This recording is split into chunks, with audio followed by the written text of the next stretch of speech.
Shalom. First and foremost, I want to give all praises, honor, and glory to Yahweh, Bahasham, Yahweh Shai, Bahasham, Ruach Kodash. Double honors to the elders and the apostles of Great Millstone, and peace and blessings to the elect. And today we're going to go into the book of Numbers, the 11th chapter. And when the people complained, it displeased the Lord Yahweh, and the Lord heard it, and his anger was kindled, and the fire of the Lord burnt among them, and consumed them that were in the uttermost parts of the camp. And so now, it doesn't go into details about how this fire consumed them, but one way you can visualize it is, likely like the Lord shooting, tiny beams, probably laser beams from the chariot, just burning them, in different parts, as it says on the uttermost parts, on the outskirts of the camp, zap here, zap here, zap here, right? Or he could have just been lighting them up, spontaneous combustion, however, right? But long story short, the Lord was upset, and he was bringing, judgment upon them. And the people cried unto Moses. And when Moses prayed unto the Lord Yahweh, the fire was quenched, because they kept murmuring, they kept complaining, they kept, being ungrateful. And the Lord got pissed. So Moses prays, and then the Lord, he calmed down, right? And he called the name of the place Taberah, because the fire of the Lord burnt among them. And when you go into that word, it says here,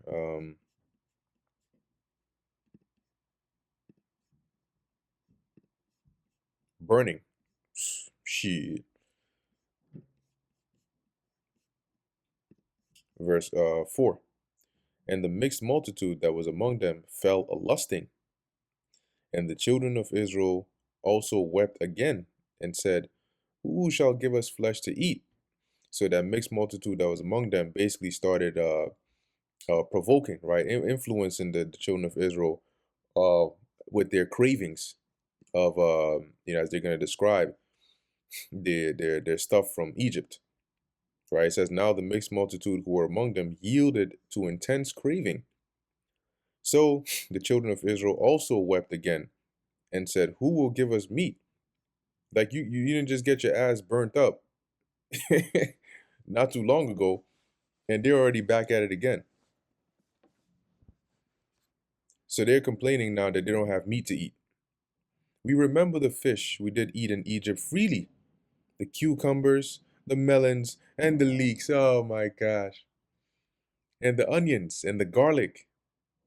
But now our soul is dried away. Meaning like they don't have an appetite now. As they're about to complain, there is nothing at all beside this manna before our eyes. So first they complained that there wasn't any food to eat, there wasn't any water to drink. The Lord gave him water, he gave him manna. Now they're complaining that no, the manna is not is not enough. We're tired of it. That's all we get. That's all we eat. And the manna was as coriander seed, and the color thereof as the color of bdellium. And the people went about and gathered it and ground it in mills. This was like what they would do on the regular, right? When it would fall, they would go, they would gather it, as it says, and ground it in mills and beat it in mortar. A mortar is like a small container that you can crush things in. And baked it in pans. So they would grind it down to flour, and then they would bake it in pans and made cakes of it. And the taste of it was as the taste of fresh oil, meaning that it not that it tasted like oil, but it tasted like it was prepared, right? Pastries prepared with oil, right? It tasted like it was baked with olive oil. And when the dew fell upon the camp in the night, the manna fell upon it. So when the dew would come down, the manna would be there with it. Then Moses heard the people weep throughout their families, every man in the door of his tent. And the anger of the Lord was kindled greatly. So the Lord was pissed off again. And Moses also was displeased. And Moses said unto the Lord, wherefore hast thou afflicted thy servant? And wherefore have I not found favor in thy sight? So why? Why are you putting me through this? What did I do for you to take away your favor from me? And thou layest the burden of all this people upon me. Have I conceived all these people? Am I their mother? Have I begotten them? Am I their parent? That thou sayest unto me, carry them into thy bosom. So Moses was angry at this point. You can hear it from the way he's speaking that he's pretty upset, right? He's basically fed up. And he's asking the Lord, like, Lord, you put this burden on me. Why? Right? Like I'm not their parent. I didn't birth them. I didn't conceive them. And yet you've put that task on me, saying that I should carry them, right, as it says, right, carry them in thy bosom as a nursing father beareth the sucking child. Basically, I gotta be responsible for them like they're my children, onto the land that thou swearest unto their fathers. Whence should I have flesh to give unto all these people? So they're crying, they want meat, they want food, they want this. Where am I supposed to get that from? For they weep unto me, saying, give us flesh that we may eat. I am not able to bear all this people alone, because it is too heavy for me. If thou deal thus with me, kill me, I pray thee, out of hand. If I have found favor in thy sight, and let me not see my wretchedness. So basically, if this is how you're gonna deal with me, then just take me back to the spirit world. Just do that. If you truly say I'm pleasing in your sight, don't take me out of this misery. So damn, they must have pissed him off. And the Lord said unto Moses, gather unto me 70 men of the elders of Israel, whom thou knowest to be elders of the people, and officers over them, and bring them unto the tabernacle of the congregation, that they may stand there with thee. So go and bring your 70 men. And that's also where, eventually you would have the concept of the Sanhedrin, okay, which is like the court, right? When you can go read up on that. It says, and I will come down and talk with thee there, and I will take of the spirit which is upon thee, and I will put it upon them. And they shall bear the burden of the people with thee, that thou bear it not alone thyself, or not thou bear it not thyself alone. Meaning, it's like the Lord would take, like if Moses was a torch, he would take Moses and then light up the rest of these other 70 torches with the fire he had on Moses. And that spirit, meaning like because the Lord had blessed Moses with the spirit of discernment, right, judging, understanding certain matters, and that sort of spiritual authority. So he would take of that and put it upon these other 70 elders, so they could also judge certain matters and handle certain cases. And it's not always all on Moses, right? So the spirit would be able to guide them as well in handling certain cases. And say thou unto the people, sanctify yourselves against tomorrow, and ye shall eat flesh. For ye have wept in the ears of the Lord Yahweh, saying, who shall give us flesh to eat? For it was well with us in Egypt. Therefore the Lord will give you flesh, and ye shall eat. Ye shall not eat 1 day, nor 2 days, nor 5 days, neither 10 days, nor 20 days, but even a whole month. So you want flesh? Oh, the Lord is going to give you flesh. Don't worry. He's going to give you so much. It's not going to be 1. It's not going to be 2 days. It's not going to be 3. You're going to eat it for a whole month. In fact, you're going to eat it until it comes out of your nostrils, and it'd be loathsome unto you. So you're going to eat it until you're fed up of it. Because that ye have despised the Lord, which is among you, and have wept before him, saying, why came we forth out of Egypt? So you've basically, you're not showing gratitude to the Lord, right? You're being ungrateful, making it seem like, like we didn't even want to be here. Why'd you bring us out here? It had been better if we were back in Egypt. So the Lord answering this request wasn't out of like a joyous, pleasing place. It was more of like, you want quails? Here you go.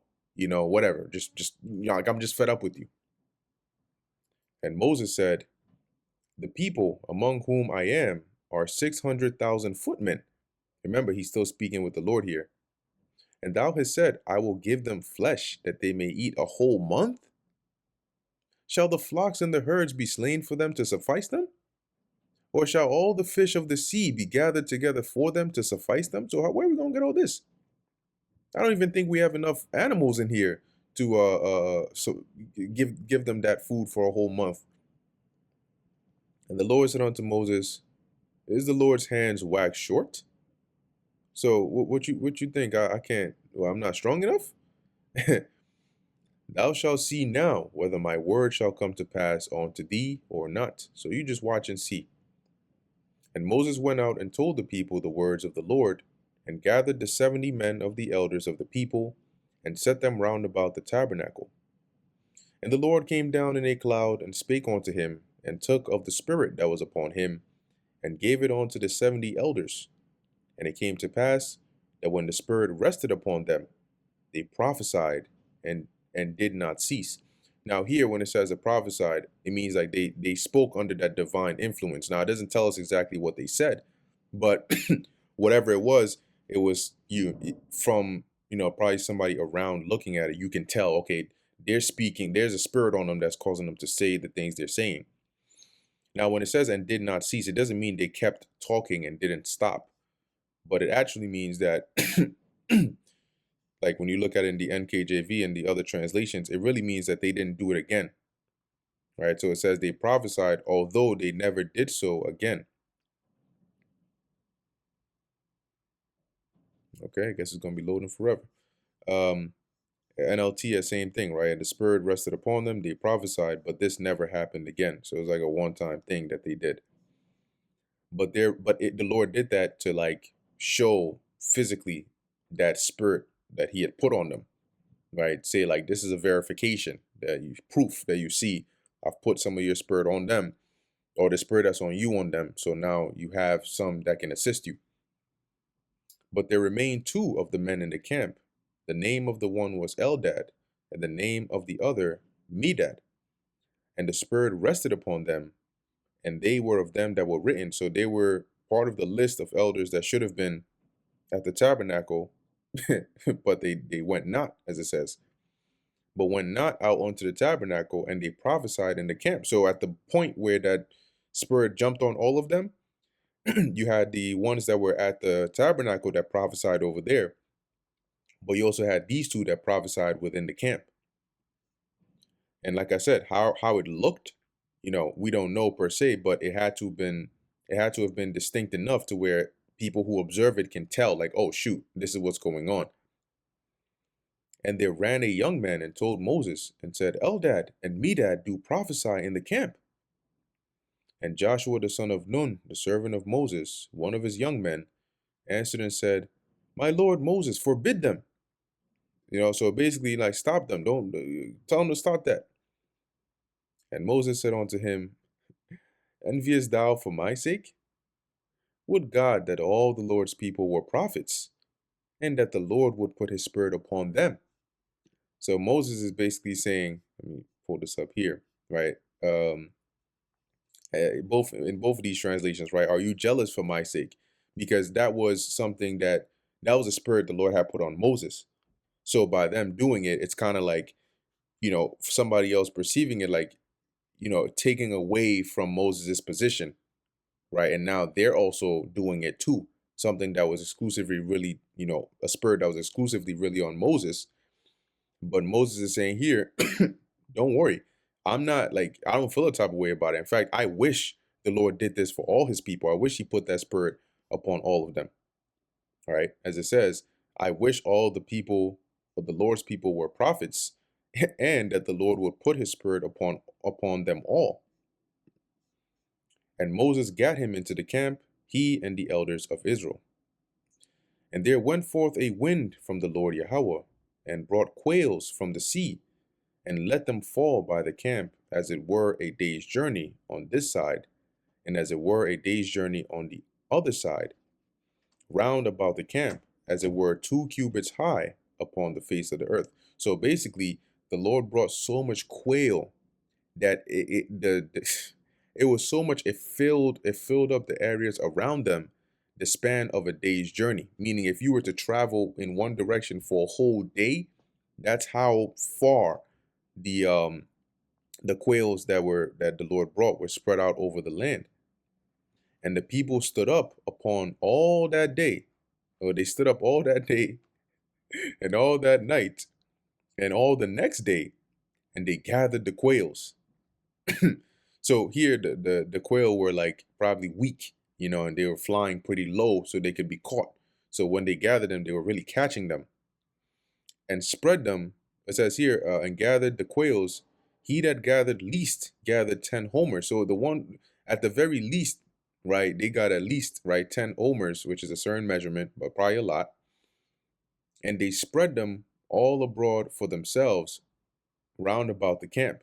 And this was probably like a means of like preserving it so it doesn't go bad. As it says here, right, they spread all the quail round about the camp to dry. Meanwhile, the Lord is looking at him. The Lord is looking at him with a side eye, getting pissed off. And while the flesh was yet between their teeth, ere it was chewed. So you know when you put the you got the food is right in between your teeth, but right before you chomp down on it, the wrath of the Lord was kindled. You know when people do stupid shit when they got food in front of them?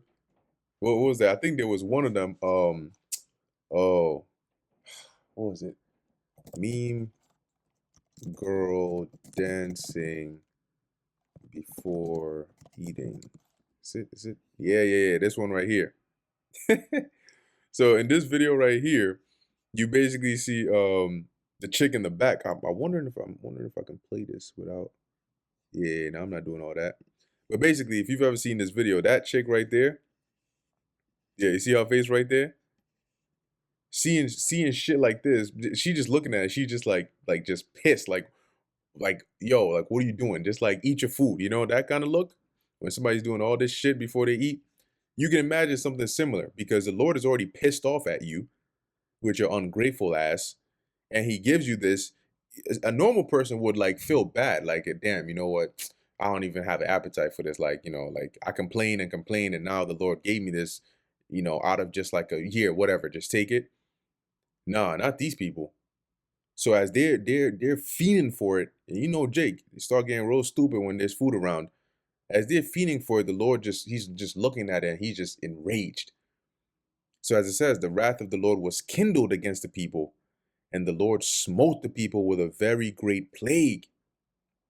And he called the name of that place Kibroth Hatava, because there they buried the people that lusted. Okay, because they were, you know, well, we want meat, we want meat, we want meat. And they finally got it, and they were just like going above and beyond. And this means graves of lust. The Lord was like, nah, nah. Something got to be done about these niggas.